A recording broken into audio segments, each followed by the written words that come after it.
C'est Piégé par un faux, un roman policier de Lacey Doyle, tome 8, écrit par Fiona Grass, lu par Mademoiselle. Prologue.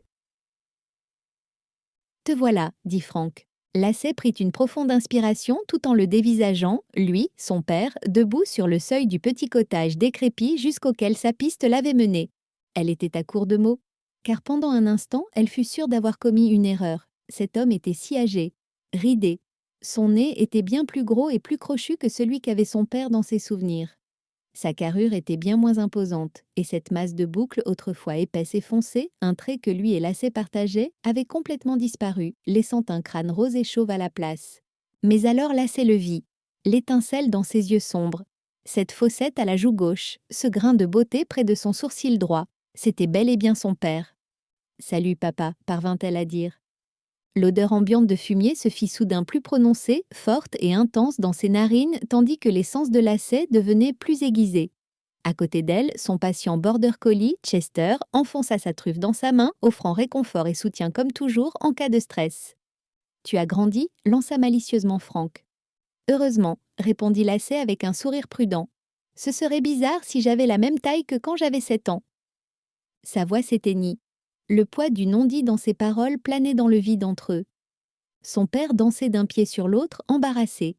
Il évoquait à Lacey un animal dans un zoo. Se sentait-il ainsi en la voyant surgir à l'improviste, piégée ? « Je suis désolée d'apparaître à l'improviste », lâcha-t-elle. L'expression de son père s'adoucit. « Pas du tout, ne sois pas désolée, j'espérais que tu le ferais. » Lacey sentit la tension accumulée dans ses muscles se relâcher un peu. Même si cette rencontre était loin de ce qu'elle avait imaginé, elle était au moins heureuse de savoir qu'elle n'était pas une visiteuse complètement indésirable. « Tu voulais rentrer ?» demanda son père avec hésitation. « Toi et… » Son regard se posa sur le chien sagement assis à ses pieds. « Chester » dit Lacey. Elle caressa la tête de son compagnon canin. « Chester » répondit Frank en souriant. « Je n'ai pas de friandises pour chien à la maison, à moins qu'il n'ait droit à un biscuit. » Un biscuit, répéta intérieurement Lacey, soudain consciente que les quelques 30 années que son père avait passées en Angleterre l'auraient significativement changé, pas juste dans son vocabulaire, mais de façon plus subtile aussi. D'une certaine manière très concrète, il était quasiment un étranger pour elle maintenant. « Ou, oui, il a droit à un… » bégaya-t-elle. « Je veux dire, si ça ne te pose pas de problème ?» Les phrases hachées, les hésitations alors qu'elle anticipait chaque mot qui sortait de sa bouche. Tout cela était incroyablement gênant, et une part de Lacey lui disait de repartir en courant dans les champs boueux qu'elle avait traversés pour parvenir à cet endroit isolé et lugubre, bondir dans sa Volvo couleur champagne et foncer jusqu'à la réconfortante Wilfordshire. Mais une autre part, dominante, lui disait de ne pas bouger. « Ce n'est pas du tout un problème, » répondit Frank. Il s'écarta de la porte, lui permettant d'entrer. Après une brève hésitation, Lacey entra dans le cottage de son père. Immédiatement, elle fut frappée par les similitudes avec sa propre maison. Le plafond bas, les poutres sombres, les murs incurvés vers l'intérieur d'un bâtiment si vieux qu'il avait été construit avant l'avènement des niveaux à bulles, mais il y avait aussi des différences marquées.